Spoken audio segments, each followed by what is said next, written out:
বিপদে পড়লে প্রথমে ইন্না লিল্লাহ, এরপরে নিজেকে যখন সঁপে দিব তখন হাসবুনাল্লাহ। এরপরে কঠিন বিপদে যখন বিষ্ণুনবী পড়তেন তখন কি করতেন? এমন বিপদ মাঝে মাঝে হয় না, দেয়ালে পিঠ থেকে যায়, চোখে মুখে অন্ধকার, কি করব দিশা খুঁজে পাই না, এরকম হয় কখনো? হ্যাঁ, আপনাদের হয়? হয় না? তো জান্নাতে আছেন আপনারা। হয় হয় এরকম হয়েছে না যে দেয়ালে পিঠ থেকে গেছে, চোখে মুখে অন্ধকার, কই যাব, কি করব, বাঁচানোর কেউ না, এরকম হয়েছে কখনো আপনাদের? যদি হয় তাইলে এটার সলিউশন বলবো, না হইলে তো এরকম বলে লাভ নাই। হয় হয় হয় বিশ্বনবী এরকম কঠিন বিপদে পড়েছেন জীবনের কিছু কিছু মুহূর্তে। ওই মুহূর্তে বিশ্বনবী স্পেশাল দুইটা দোয়া পড়তেন। এই দোয়াগুলো আপনাদেরকে জানিয়ে দেয়। বিশ্বনবী বলেন, কঠিনতম বিপদে যখন পড়বা, দেয়ালে পিঠ থেকে যায়, চোখে মুখে অন্ধকার, বাঁচার কোনো উপায় নাই, তখন পড়বা লা ইলাহা ইল্লা আনতা সুবহানাকা ইন্নী কুনতু মিনাজ জালিমিন। আল্লাহ, তুমি ছাড়া কোনো ইলাহ নাই, তুমি পবিত্র, নিশ্চয় আমি জালিমদের অন্তর্ভুক্ত। সুবহানাল্লাহ বলেন। এই দোয়া সাইয়েদনা ইউনূস আলাইহিস সালাম পড়েছিলেন যখন মাছের পেটে ছিলেন। কিসের পেটে? এবং অনেক মুফাসসিরিন ইকরাম বলেছেন, অনেক আহলুল ইলমরা বলেছেন, এটা হচ্ছে ইসমে আযম। ইসমে আযম এমন দোয়া যেটা দিয়ে দোয়া করলে আল্লাহ দোয়া কবুল করে। কিন্তু এটা কোনটা, এটা নিয়ে ইখতিলাফ আছে। কোন কোন আহলুল ইলম বলেন এই লা ইলাহা ইল্লা আনতা সুবহানাকা ইন্নী কুনতু মিনাজ জালিমিন, এটা হচ্ছে ইসমে আযম। সাইয়েদনা ইউনূস আলাইহিস সালাম পড়েছেন। আপনারা পড়েননি? তুফান হলে পড়েন না? আমাদের এলাকায় তো এটা খুব, এটার উপর ব্যাপক আমল আছে। পটুয়াখালীতে কি অবস্থা বলেন?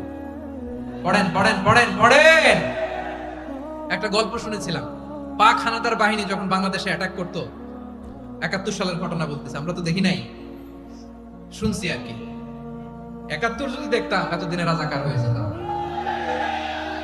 আল্লাহ আমাদেরকে বাঁচাই দিয়েছে, আল্লাহ মেহেরবানি, ঠিক কিনা বলেন? মনমত হইলে মুক্তিযোদ্ধা, মনমত না হইলে রাজাকার।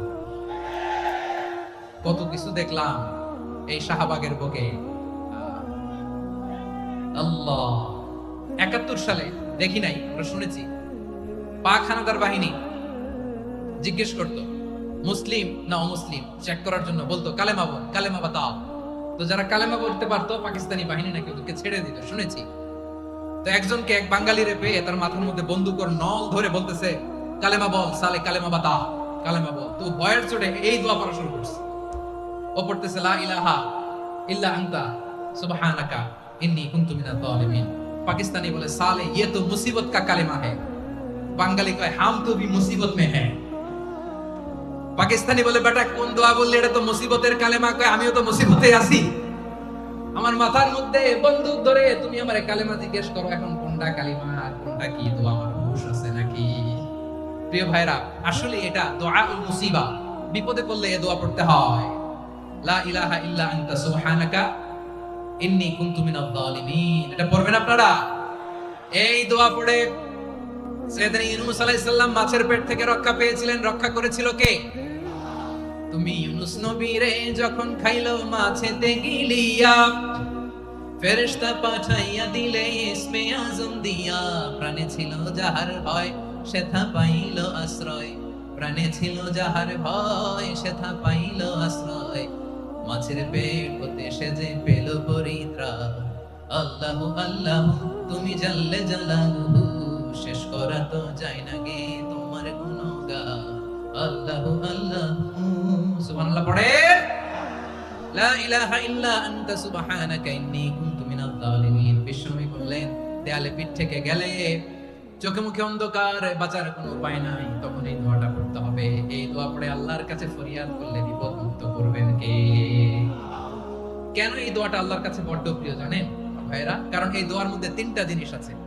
আমি যেরকম আঙ্গুল উঁচু করেছি, এরকম করেন তো। 3টা। কয়টা?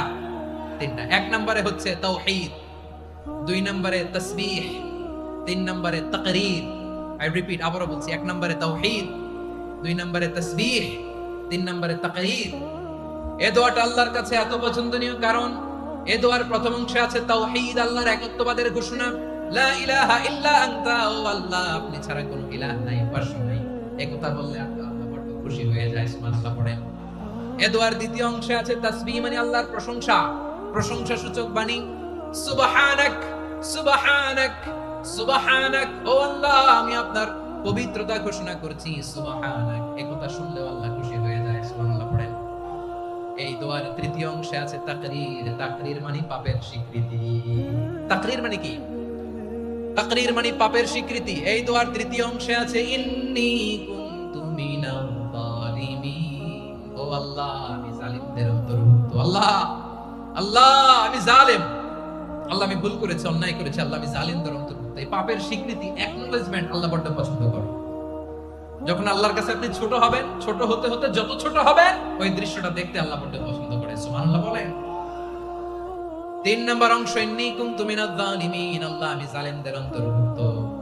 সাইয়েদনা আদম আলাইহিস সালাম ভুল করে যখন নিষিদ্ধ গাছের ফুল খেয়ে ফেললেন, ফল খেয়ে ফেললেন, আল্লাহ বললেন আদম ক্ষমা পেতে চাইলে তুমি আর হাওয়া মিলে স্বীকৃতি দাও, পাপের স্বীকৃতি আর পড়ো রব্বানা যালামনা আনফুসানা ওয়া ইল্লাম তাগফির লানা ওয়া তারহামনা লানাকুনান্না মিনাল খাসিরিন। ও আল্লাহ আমি আদম আর হাওয়া জালামনা আনফুসানা, আমরা আমাদের নফসের উপর বড় জুলুম করেছি। আল্লাহ ওয়া ইল্লাম তাগফির লানা ওয়া তারহামনা, আপনি যদি ক্ষমা না করেন, আপনি যদি দয়া পরবশ না হন, আপনি যদি রহম না করেন, আমরা তো ক্ষতিগ্রস্তদের মধ্যে শামিল হয়ে যাব। এই দোয়া করার সাথে সাথে সাইয়েদনা আদম আর হাওয়া আলাইহিস সালামকে ক্ষমা করে দিলেন কে? তাহলে এই দোয়ার 3 নম্বর অংশ তাকরীর, এটা আল্লাহ বড় পছন্দ করে। আমার কলিজার টুকরা ভাইয়েরা, গুনাহ করে শিকার যেতে হবে, এটা আল্লাহ ভালোবাসেন। সাইয়েদনা আবু বকর রাদিয়াল্লাহু তাআলা আনহু বিষ্ণু ইসলামকে বলেন, ইয়া রাসূলুল্লাহ আল্লিমনি দুআআন আদউ বিহি ফি সালাতি। নবী হে, আপনি আমার এমন একটা স্পেশাল দোয়া শিখায় দেন যে দোয়াটা আমি নামাজে পড়ব। নবী বললেন, তাহলে তুমি পড়ো আল্লাহুম্মা ইন্নী যালামতু নাফসি যুলমান কাসীরান ওয়া লা ইয়াগফিরুয যুনুবা ইল্লা আনতা ফাগফিরলি মাগফিরাতাম মিন ইনদিকা ওয়ারহামনি ইন্নাকা আনতাল গফুরুর রহিম। সুবহানাল্লাহ। সালাম ফিরানোর আগে পড়েন, কথা কয় না, পড়েন পড়েন। ও আবু বকর, নামাজে যদি দোয়া করতে মনে চায় এই দোয়াটা পড়বা, আল্লাহুম্মা ইন্নী যালামতু নাফসি, আল্লাহ জুলুম করেছি আমার নফসের উপর, যুলমান কাসীরা, অনেক জুলুম, ওয়া লা ইয়াগফিরু যুনুবা ইল্লা আনতা, আপনি ছাড়াই জুনুব, এই পাপ ক্ষমা করার দ্বিতীয় কোনো রব নাই। আছে? আল্লাহ ছাড়া আমাদের গুনাহ আর কে কে ক্ষমা করতে পারে বলেন তো? কে পারে? কে? এজন্য আল্লাহরে বলবেন, আল্লাহ আমি ছাড়া তোমার গোলামের অভাব নাই। ও আমার রব, আমি ছাড়া এই জমিনের বুকে তোমার গোলামের অভাব নাই, কিন্তু তুমি ছাড়া তো আমার দ্বিতীয় রব নাই। পারবেন বলতে? পারবেন? চোখের পানি ছেড়ে আল্লাহরে বলবেন, আল্লাহ তুমি আমার রব, তুমি আমার সব। কি বলবেন? আল্লাহ আমারে রব। সবাই বলুন, আল্লাহ আমারে রব,